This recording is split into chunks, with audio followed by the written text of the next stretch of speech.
Hello and welcome to the S3 Hosting for Beginners video course. You've made a smart choice on deciding to get access to this course so that you can begin to set up your Amazon S3 account and begin to upload big video files, audio files, or even images, or any file that you want to upload to your account and save a lot of money. So my goal and the purpose of this video course is to get you to that point.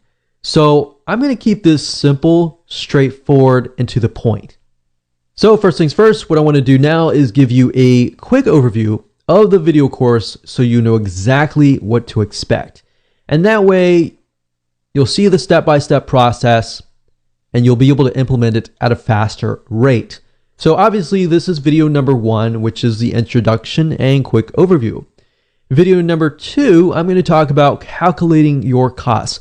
It's good to have an idea of your numbers and potential budgeting so that you can kind of put money aside for your monthly and yearly budget. Now, I will say with Amazon S3, you're going to save a lot of money. In fact, when we took the move from a dedicated $300 per month server to Amazon S3, we now pay about $30 a month.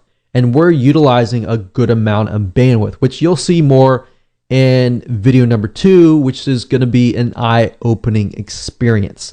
So video number 3, we're going to talk about what you need. So there are a few things you need before you can get started. Video number 4, we'll talk about the recommended softwares and why.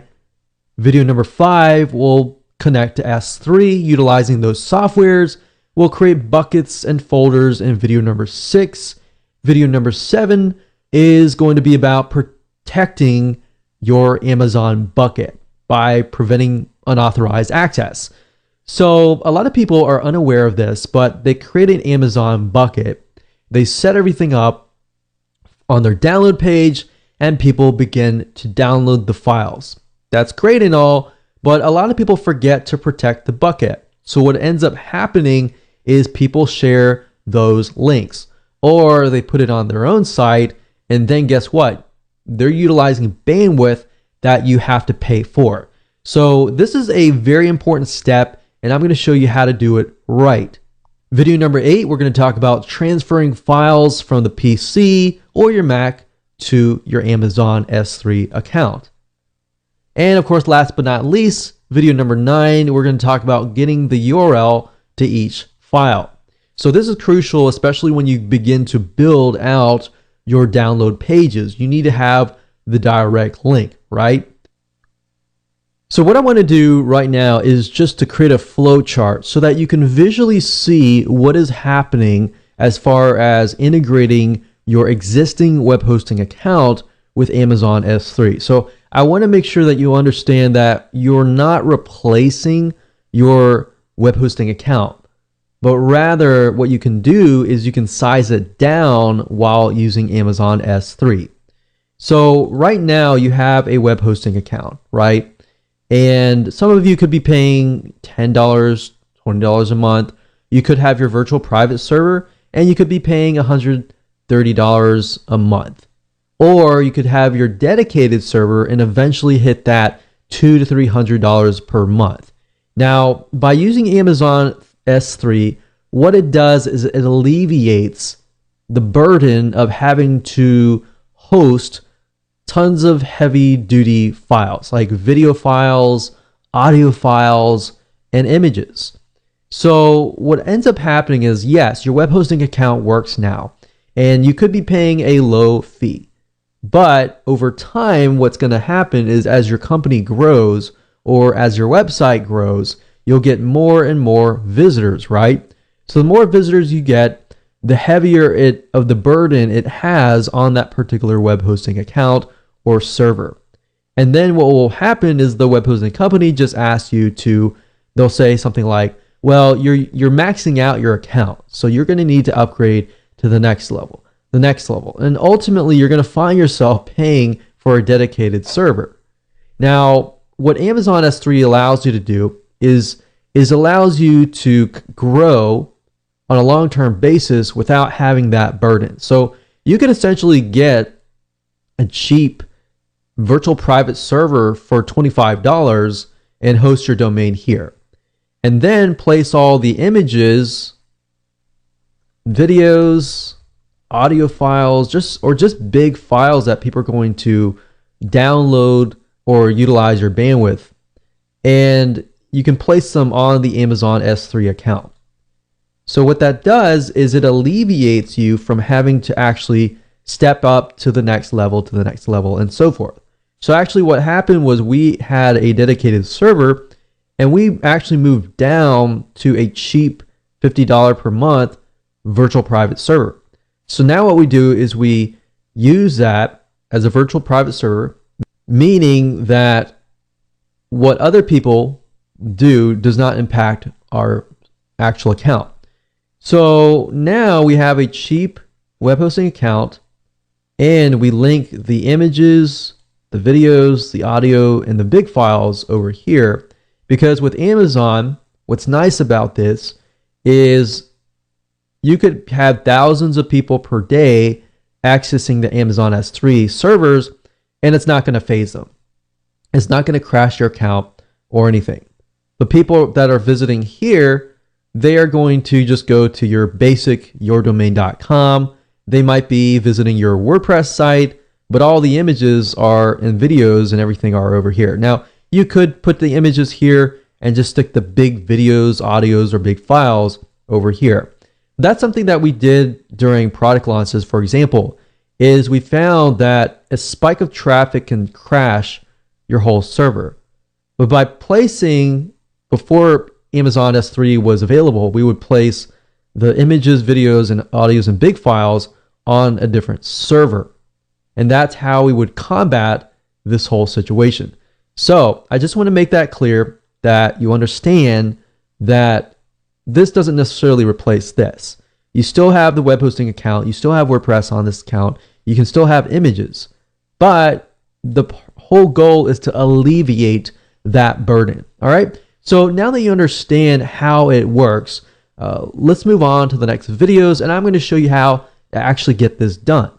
So with that said, let's just jump straight in and go into video number 2, and we'll talk about calculating your costs so you know exactly what to put aside as far as your budget. Hello and welcome back to video number 2, which is calculating your costs for your monthly budget and potentially your yearly budget. Okay, so now what we want to do is you want to head on over to calculator.s3.amazonaws.com/index.html. So once you enter that, you will be sent to this page, and we can begin to budget your monthly and yearly costs. Now, in order to do this, we want to go to the left-hand side and click on Amazon S3. Now, it's going to ask you to choose your region. What the region is basically you're going to have the option when you create your buckets to specify a region. Now, I would advise you to pick a region where most of your audience is going to be. So if I feel like, okay, most of my customers or prospects are going to be in the United States, I might want to choose something in the United States here. So I'm just going to choose this one here. Now, standard storage is merely the amount of storage that you expect to use in a month. So in other words, how much are you going to upload? Now, realistically, most of you are probably going to upload max a couple gigs. Now, for those of you who are heavy users, you might say a max of 100 gigabytes. Now, imagine this. Your web hosting company, most of them, in order to upload like 100 gigs, you're at least paying $50 to $100 per month. Now, look at this. If I scroll up here, you can see it automatically shows you your estimated monthly bill. You only have to pay $2. So imagine the possibilities. Now let's talk about bandwidth, which is basically if you upload 100 gigabytes of video files, audio files, really large files, and people are actually watching these videos, listening to these audio files. Basically, if you have a file or a video file that's, let's say, for example, 20 megabytes. If it's 20 megabytes, then you send, let's say, 100 visitors who those 100 people watch that one video, then it's 100 times 20, which is 2000, which is 2000 megabytes, which is basically 2 gigs. So in this case, I just want to show you this. We have data transfer out, data transfer in. So these two are the ones that you will primarily be looking at. So let's try to max it out. Let's say, for example, that we have 500 gigs per month data transfer out and 500 gigs in. How much is that going to cost me? $55 per month, which is not a lot of money compared to web hosting companies that usually promise you unlimited plans, and realistically there is no unlimited plan. So let's max it out and let's just say 500 gigs out and 500 gigs in. Now, I will be honest, most of you will never really reach even 300 gigs in and out. So if that's the case, then you're paying only $37 per month. You see, so for example, I have about 100 gigabytes worth of storage space, and I'm using about 300 to 500 gigs in and out. And this considerably is, I got thousands and thousands of people coming to the site watching videos at all times. So unless you're at that point, you're not even going to have to pay anywhere close to $27. So I would say the majority of you, if you're just getting started, or even if you are a heavy user and you do have thousands of people visiting your site, you're more likely to be about in the range of 150. So even that case, you have a $14 monthly bill. So $14 monthly bill, that times 12, we'll just do 15. It's about $180. So that is a lot better, and considerably, it's a lot faster compared to web hosting companies.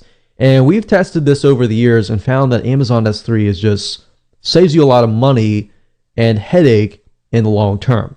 So this allows you to have a basic web hosting account where you can put your website on it, but then put all the heavy files like the images and the videos and the audio files and the big files on Amazon S3. So now that you know how to budget, let's move on to the next video. Video number 3. We're going to discuss what you need before you can get started.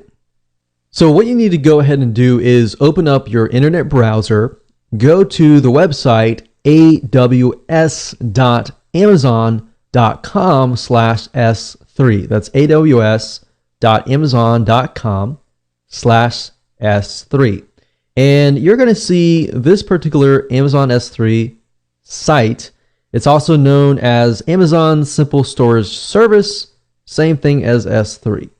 So what you need to go ahead and do is, if you don't have an AWS account, go ahead, click Create an AWS account. And then next, you need to log into your account. And if you go to the billing dashboard right here, you go down to payment methods. What you need to do is you need to add a credit card for this to work. So go ahead and do that now. And in the next video, we'll discuss different recommended softwares that you can use. Welcome back. This is video number 4. We're going to talk about recommended softwares and why we recommend each one. So back in the day, before a lot of these softwares evolved, you had to go to Amazon, you had to mess with all the technical buckets, and you would have to figure out all the technical documentation. But now, because there are softwares that all you pretty much have to do is get your secret and access ID connected to your Amazon account and to the software, the system will actually create the buckets for you within the program itself, which we'll walk you through step by step so you won't get lost. But with that said, Cloudberry Lab is one of the ones that we recommend and that we will be using in this particular video course. Now, to get here, you go to cloudberrylab.com, you click on products, and you click on Amazon S3. Now, what we like about Cloudberry is they offer you a lot of good educational information. So beyond this video course, you can learn a lot and a lot of updated materials, such as I'll show you later how you can get access to access policies, or in other words, ways to protect your Amazon buckets. But beyond that, Cloudberry also allows you to connect to FTP or your website and other file hosting servers. So there is actually a free version which you can download, and then of course they have a pro version. So if you just want to start out with the free version first, and then you feel like you can upgrade to the pro version and you want to upload files at a faster rate, you can do that. The second software is S3, and same goes for that. It's only compatible with Windows clients. Now, the S3 browser, it also has a free version, which you can download. A lot of them are very, very similar, but produce the same results. Now, if you use a Mac computer, so another software that we recommend is cyberduck.io. That's cyberduck.io. And when you go to the site, as you can see, this is compatible with FTP, S3. As you can see, it is compatible with both Windows and Mac. So I just wanted to show you this if you are a Mac user. Now, another option that you can take is by using the S3 Fox, which is a plugin for Firefox. So to get here, basically search for S3 Fox Firefox plugin, and you'll go here. Now, while this does allow you to connect and upload files for free, the problem with this is it doesn't have as many features as S3 Browser, Cloudberry, or the other programs have. So just keep that in mind when you are going through and deciding on which software is best for you. And welcome to video number 5. We're going to discuss how to connect your software to your S3 account so you can begin to upload files. Okay, so the step number 1 consists of you opening up your Cloudberry S3 or S3 browser, or even the CyberDuck if you're using a Mac computer. Most of them are very, very similar. Now in Cloudberry, we're using this because we really like Cloudberry. We've used other softwares before, and we just like Cloudberry. So really it comes down to your preference. Now, they're all the same. Now with Cloudberry, what you can do is on the left-hand side, you're going to see source. So under source, it says my computer. So we click this drop-down menu and we click on new storage account. Now with Cloudberry, it gives you a ton of different options. Now you don't really need most of these options, but it gives you the option to connect to your website FTP. And what you can do is you can actually transfer files from your FTP or your website to Amazon S3. So that's a nice thing. If you want to transfer files from here to here or from your computer to Amazon S3, you have the option to do that. So what we need to do is we need to create an Amazon S3 storage account. So we click this, double click it.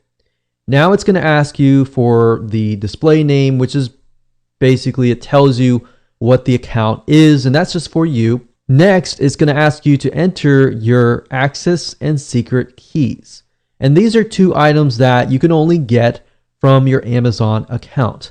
Now, the same with S3 Fox or S3 Browser or CyberDuck. They're all going to ask you for the access key and secret key.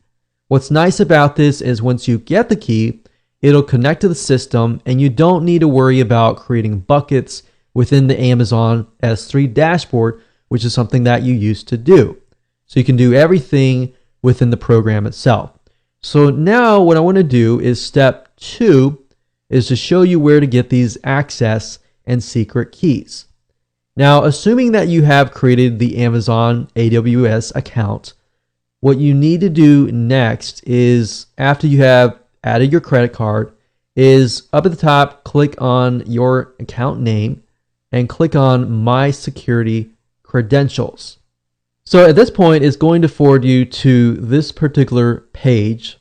it's going to say you're accessing the security credentials for your AWS account. So click continue. And then next, we need to go under this item here, access keys. And then of course, you're going to see create access key.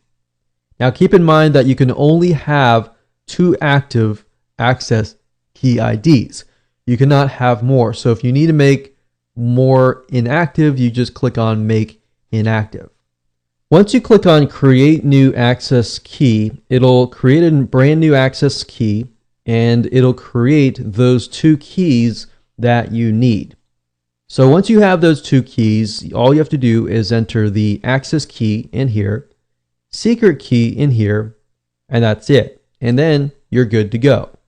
Once you're done with that, you click on OK, and then you will have an account created within here. So now all you need to do is simply select that particular account, and that's all you have to do right now. And welcome to video number 6, buckets and folders.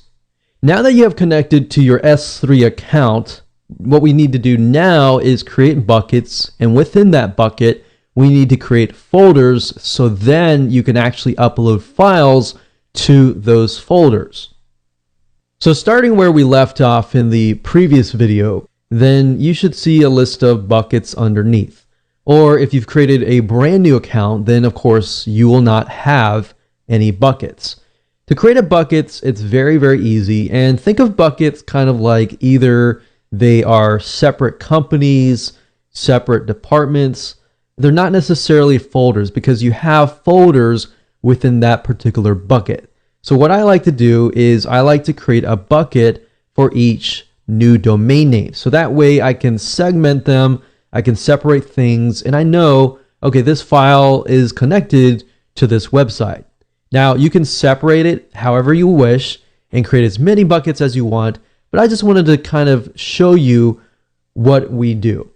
So assuming you have clicked the source, you've chosen your Amazon S3 main account, you will see the buckets here. Now, as you can see, I have 4 buckets, but within those buckets, I've got a lot of files within there. Now, to create a bucket, it's easy. All you have to do is click on the blue square icon. Then what we do is we create a bucket name. And keep in mind that you want to name it using a naming convention so that you know what that bucket is. Now, the next thing is it's going to ask you for your bucket location, meaning are you going to upload the files to a server within a certain region like Singapore, Sydney, Australia, Tokyo, Seoul, Korea, Europe, or the US? Now, before you decide on choosing what bucket, I know most of people will choose a bucket that is closest to them. Instead, I recommend that you choose a bucket that is closer to the majority of your audience. So yes, if you're in the US and most of your audience is within the US, then choose that bucket. If you find that you're in Sydney, Australia, but most of your audience is within the US, then I recommend choosing that. Now, the next thing, it's going to ask you for storage class, but I would leave it at standard and I'll click OK. So now it's created the bucket. So we can see it is test domain DL. I'm going to double click that. And there we go. Now I can create folders as you can see here. So I can click new folder. We can create maybe videos folder, create a audios folder, and create an images folder, and whatever folders that you decide to create. And then of course you can go within the folder and then you can upload the files. Now I'm going to show you how to upload and transfer files and the specific settings that I have it set on and all of that in the future videos. But I wanted to keep it simple and show you how to create a bucket. So you see, back in the day, you would have to log into the Amazon dashboard and create a bucket there. But now that you have the program, which is what I highly recommend that you do, now you can create all the buckets inside the program and you're good to go. So with that said, let's move on to the next. Welcome to video number 7, prevent unauthorized access.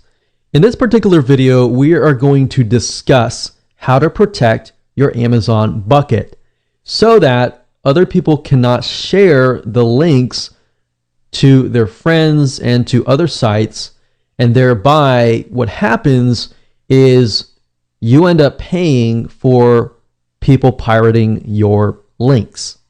We have seen other people forget this crucial step and end up paying a lot of money in Amazon S3 at cost. Now, of course, while the costs are low, you're still paying for other people hot linking to you.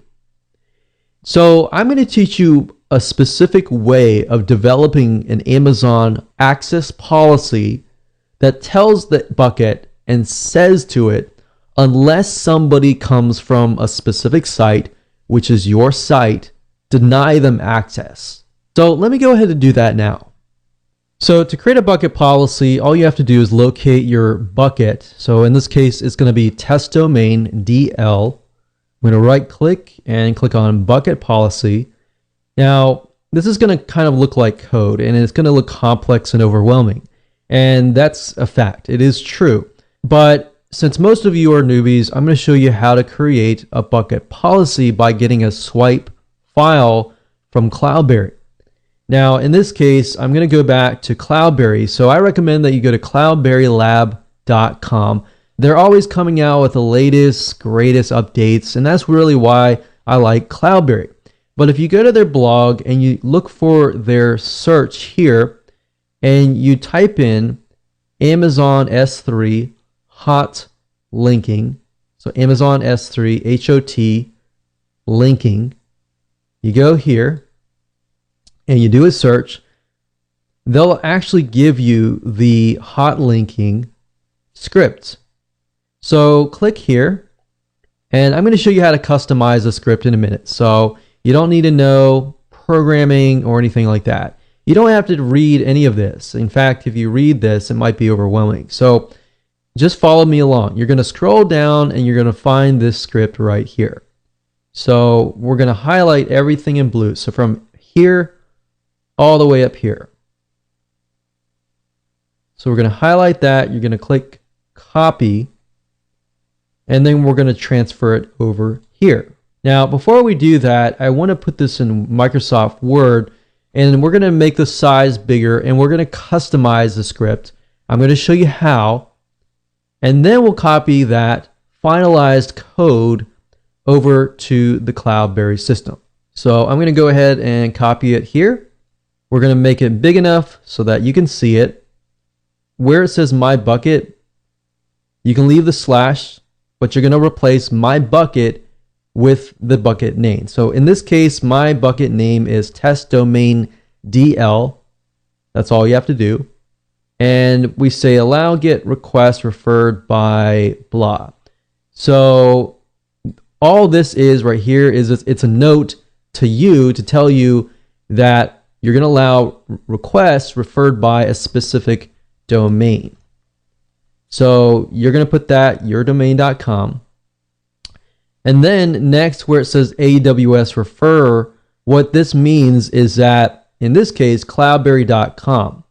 So you're telling the system that whatever files I upload into this bucket, only and only if somebody comes from cloudberry.com. Or if they click on a downloadable file that is hosted, let's say, for example, on a WordPress site on cloudberrylab.com, then it'll work. So in other words, if somebody tries to steal your download page or your download links, or they try to share it with somebody else, it's not going to work. Or they're going to use a download manager, it's not going to work. So basically, you're going to enter yourdomain.com here. Now, it's going to show you other sites here. But what I recommend that you do is it says HTTPS. So unless you have a secure SSL certificate, you don't need the HTTPS. But if you want to make it so that in the future, if you add it in the future, then you could leave it as is. So you could put yourdomain.com, whatever that is, just replace this one here. So this one here is the regular HTTP without the www. So you can put yourdomain.com. So just a different variation of it. And then of course you don't need this. Now the comma is only here if you want to add new domains. So in other words, if you wanted to add, let's say, yourdomain.net, and then you want to add an additional one, you got to put a comma in between. Now, you just saw how it tried to underline it, right? So that's why we try to use Notepad. I wanted to use Microsoft Word because I wanted to show you how to do this. And then you put apostrophe and another apostrophe, and then you put whatever you need to put inside. So basically, you're saying anytime this domain, this domain, this domain, or this domain, traffic comes from that, or the download page is located on that, it will work. If it's not, it will not work. So that's basically all it means. So now what you need to do is copy this. I'm not going to save. I'm actually going to copy it into Notepad because I want to remove any type of formatting. And this is where I normally edit as well. I normally do it in here. But once you're done with that, all we have to do is copy this into the policy script. So we can actually delete anything that's in here, and then we're going to paste that in here. We're going to click apply, and of course it says policy contains invalid domain. So I added real live domains and it works. So now I got to click OK, and that's it.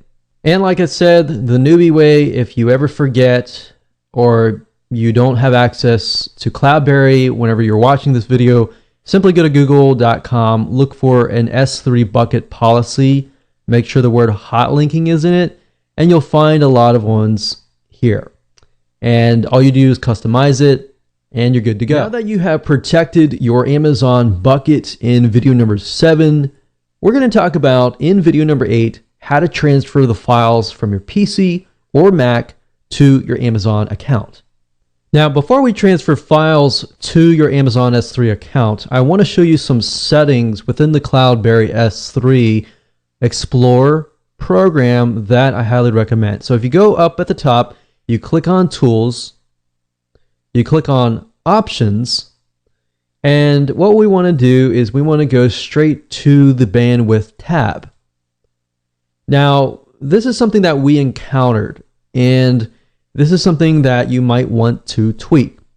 And this allows you to control how much of your internet connection is being used to upload your files. Now, if it is set at unlimited, obviously it will try to upload as fast as it can. But in doing so, it will actually utilize the majority of your internet connection. So if you're going to want to upload, but you also want to use the internet and you want to work on other things on your business, then you do not want to select the unlimited. Otherwise, what will happen is it will max out, and then it won't allow you to actually use the internet. So what you want to do is you want to figure out how much does it normally upload max. So let's say, for example, that your internet uploads at a rate of 1,000 kilobytes per second. If that's the case, then I would highly recommend that you change the upload speed to 750. Unless, of course, you really want to get the files uploaded and you're going to walk away from the internet. So just keep that in mind, that that's something that we encountered. And if you want to use the internet, select that. Same with download speed. If your max is 1,000, you want to select something lower than that. All right. So the next thing you want to do is you want to click on S3 multi-part upload. Now, by default, what it's going to do is when you upload, say, for example, a 200 megabyte file, obviously, typically, that's going to take a lot of time. But what's nice about Cloudberry Explorer, and I know S3 Browser also does this, but what's nice about this particular program is it uploads it in chunks and parallel threads. So what that means is going to take that 200 megabyte file, let's say it's a zip file, it's going to split it up into chunks, let's say 10 different chunks, and then it's going to upload those chunks. Now by doing so, it's going to actually speed the process up. You can also specify what file portion that you want. So obviously the smaller the file, the more chunks that it's going to split up. So if you're uploading a 500 megabyte file and it is 10 megabytes each, that's going to be 50 files that it's going to be uploading. But it's going to be splitting it up so that it speeds up the process.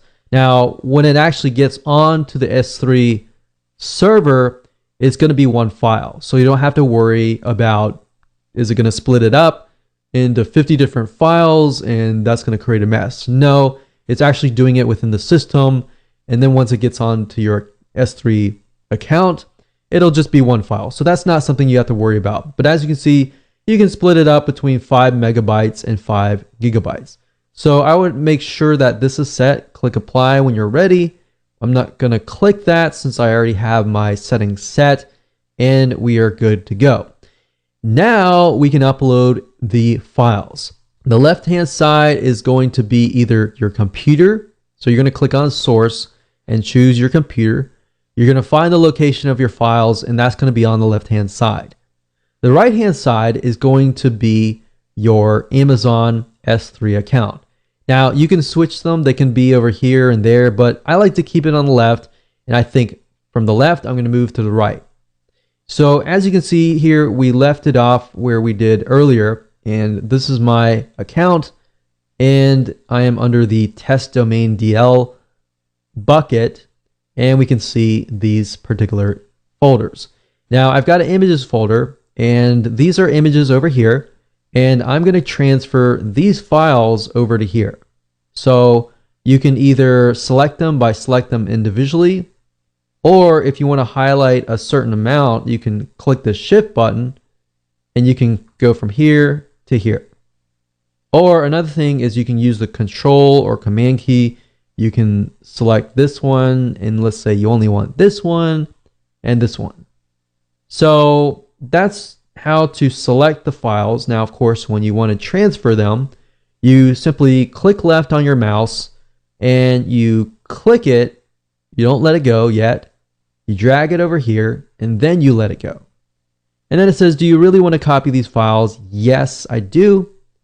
And as you can see, the process is being uploaded.